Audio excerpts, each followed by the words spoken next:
This month, Roman Polanski's Frantic will be celebrating its 30th anniversary.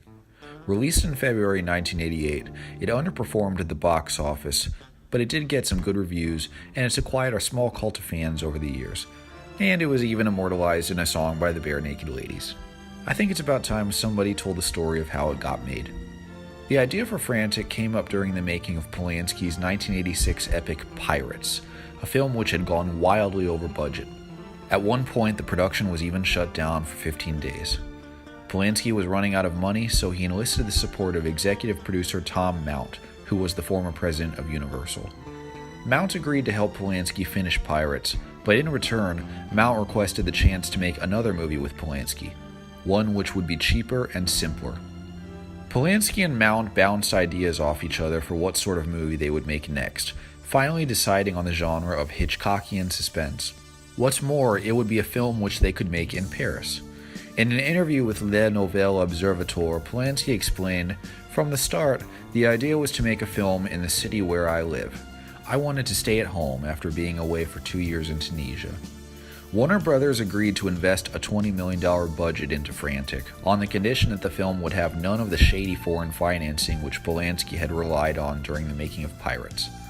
Polanski co-wrote the screenplay for Frantic with his longtime collaborator Gerard Brach, but the studio reportedly found the script to be full of troubling and crass illogicalities, so they brought in a young script doctor named Jeff Gross to fix the plot holes. Gross tried to modernize the script's depiction of Paris, since screenwriter Gerard Brach was agoraphobic, rarely ever left his apartment, and didn't know much about how the city had changed over the decades. Gross worked with Polanski on the script for 56 days, later commenting, "The idea was to tune the dialogue, and more specifically to insert the right American idiom and the sort of French fuck you attitude I knew only too well." After Gross left the project, Robert Towne was brought in to try to give the script the same sort of panache which Chinatown had had, even though he and Polanski hadn't always seen eye to eye on that film and were reluctant to work with each other again. But as Polanski himself later stated, Bob cut out quite a lot on Frantic because he could see things with a fresh eye. He noticed a lot of things that didn't seem obvious to us, because I knew the story so well and couldn't look at it objectively. For the lead role of Dr. Richard Walker, producer Tom Mount succeeded in casting Harrison Ford, whom he was connected to through Ford's wife, Melissa Matheson. Ford had been looking for a new project, and after hearing the synopsis for Frantic, he said, "Thank God I don't have to read any more scripts." Betty Buckley, known for playing the gym teacher in Brian De Palma's adaptation of Carrie, was cast as Walker's wife, who inexplicably disappears in the film, leading a desperate Walker to go searching for her while struggling with fresh symptoms of jet lag. John Mahoney was cast as the bureaucratic ambassador who doesn't take Walker's paranoia seriously. But then there was the problem of casting the part of Michelle, the fetching vixen who helps Walker on his journey to find his wife. In 1984, Polanski had met a young up-and-coming actress named Emanuelle Siegner, who had auditioned privately for Polanski despite allegedly never having heard his name before. Polanski had described Siegner as so French, cool, tough, and graceful, before adding, "Of course, she is nothing like that in life. She's sweet." Sometime after that, Polanski and Siegner began a relationship, and Polanski wanted to cast her in Frantic, but the studio was skeptical because of her lack of acting experience. That all changed when Siegner met with Warner Brothers executives in a fancy dress and complimented Terry Semel on his nice office. That did the trick. She got the part. The production of Frantic proved to be one of the smoother shoots of Polanski's career, though it was not without conflict. For instance, the producers didn't agree with Polanski's decision to change the colors of the furniture in the hotel lobby from beige to gray, which the producers felt gave the furniture too much of a depressing look. There was also disagreement on how to end the film.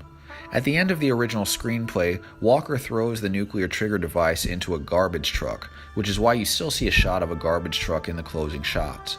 Warner Brothers allegedly insisted on the more positive conclusion, in which Walker instead tosses the device into the river.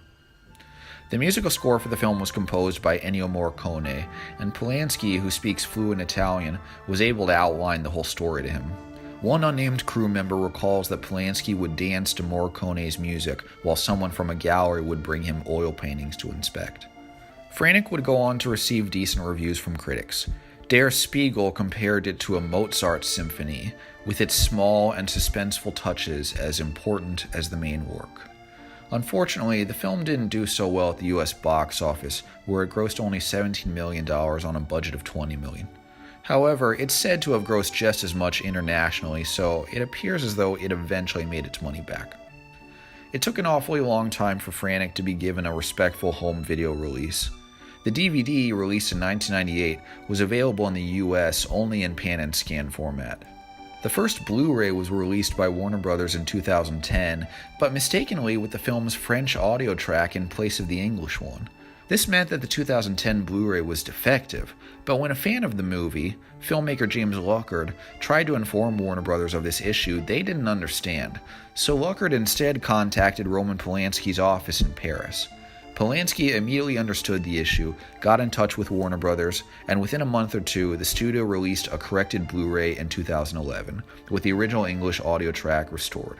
That being said, even this Blu-ray still has the old video transfer from the DVD, and the film arguably could use a little bit more restoration for future releases.